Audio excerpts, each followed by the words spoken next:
हाँ तो भैया प्यारे बच्चों, आपकी नीट की डेट अनाउंस हो चुकी है। तो एनटीए ने भाई साहब अपने ट्विटर अकाउंट सब जगह पे दे दिया है कि 21 जून को आपका नीट का एग्ज़ाम होना है।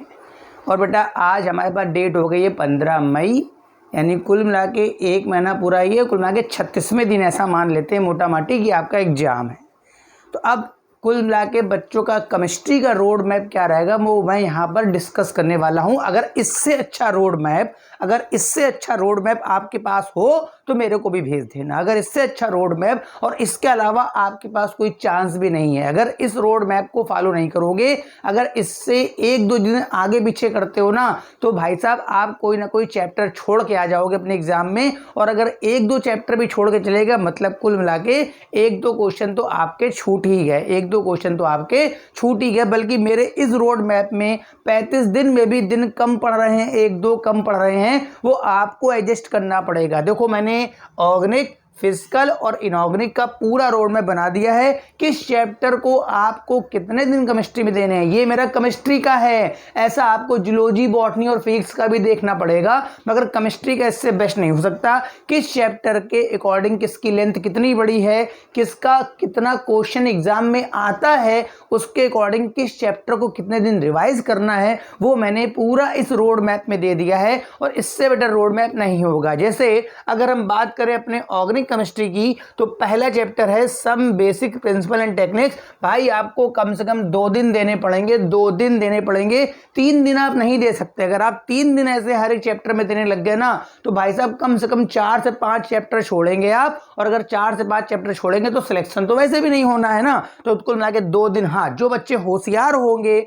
जो इधर 2-4 दिन से पढ़ना चालू कर दिए होंगे, वो इस चैप्टर को भले ही निपटा चुके हों। मेरा भी शाम को 5 बजे आता है, प्रीमियर आता है इन चैप्टरों के हिसाब से, वो देखेंगे फिलहाल बाद में। आपको सम बेसिक प्रिंसिपल टेक्निक्स में 2 दिन देने हैं। हाइड्रोकार्बन में भी आपको 2 दिन देने हैं, क्योंकि भाई साहब इसमें भी एल्केन, एल्कीन, एल्काइन है, बिल्कुल खा नहीं जाओगे एक दिन में, ठीक है। एल्कोहल, फिनॉल, ईथर को भी आपको मजबूरी में 2 दिन में ही निपटाना पड़ेगा। आप इसके लिए 3 दिन नहीं दे सकते। हाँ, aldehyde, ketone and carboxylic acid जैसे चैप्टर के लिए आपको 3 दिन देने का समय पड़ेगा, क्योंकि बड़ा चैप्टर है। क्वेश्चन भी इससे एग्जाम में भर के आते हैं, ठीक है। एमीन भाई साहब 1 दिन में ही निपटाना है, कुछ भी करो, एलिफेटिक, एरोमेटिक, जो भी एमीन है 1 दिन में। बायोमोलिक्यूल अगर आप बहुत तेज हैं तो मेरे हिसाब से आप 1 दिन में कर सकते हैं, मगर फिर भी मैंने 2 दिन का एवरेज ले लिया है। फिजिकल में आ जाए, मोल कॉन्सेप्ट में न्यूमेरिकल लगाने हैं, न्यूमेरिकल लगा के देखोगे। अगर आप केवल फॉर्मूला पढ़ के चले जाओगे ना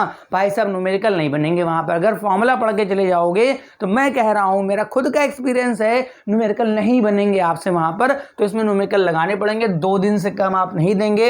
रेडॉक्स छोटा चैप्टर है, 1 दिन में आप निपटा दीजिए। एटॉमिक स्ट्रक्चर जो है बेटा, उसके लिए फिर उसमें वही नौटंकी आएगी, न्यूमेरिकल्स आएंगे। और न्यूमेरिकल जब आप लगाओगे तभी होगा, चाहे हाइड्रोजन स्पेक्ट्रा हो, चाहे बोर रेडियस का फॉर्मूला हो, चाहे बोर की एनर्जी का फॉर्मूला हो। बोर की एनर्जी नहीं होती है, मगर फिर भी आपको 3 दिन देने। हाँ, डायनामिक्स में भी फिर वही न्यूमेरिकल की नौटंकी, आपको 3 दिन यहाँ देने चाहिए। जिस चैप्टर में भी न्यूमेरिकल आ जाएगा उसमें आपको दिन देने पड़ेंगे। हाँ, आयनिक इक्विलिब्रियम मैं कहूँगा 2 दिन में। और भाई केमिकल तो आपको 1 ही दिन में करना है, केमिकल इक्विलिब्रियम आपको 1 ही दिन में करना है। केमिकल काइनेटिक्स भी के लिए आपको 1 दिन चाहिए, क्योंकि इसके न्यूमेरिकल बहुत ज़्यादा डीपली नहीं जाते हैं, केवल यूनिट। अब की भी देखा था ना, केवल यूनिट्स पूछ रखे थे, केवल क्या पूछ रखे थे, यूनिट। और अगर सोल्यूशन की बात करें तो 2 दिन आपको देने हैं। और अगर इलेक्ट्रो की बात करें तो भी 2 ही दिन में आपको निपटाना है। बाकी इनऑर्गेनिक में आ जाओ, पीटी नहीं कराने जा रहे हैं, पीरियोडिक टेबल और इसमें जो भी एस ब्लॉक, पी ब्लॉक डाल लेना अपना, वो आपको 1 दिन में ही करना है, क्योंकि इसमें न्यूमेरिकल नहीं लगाने हैं। फटाफट एक बार रीडिंग मारनी है।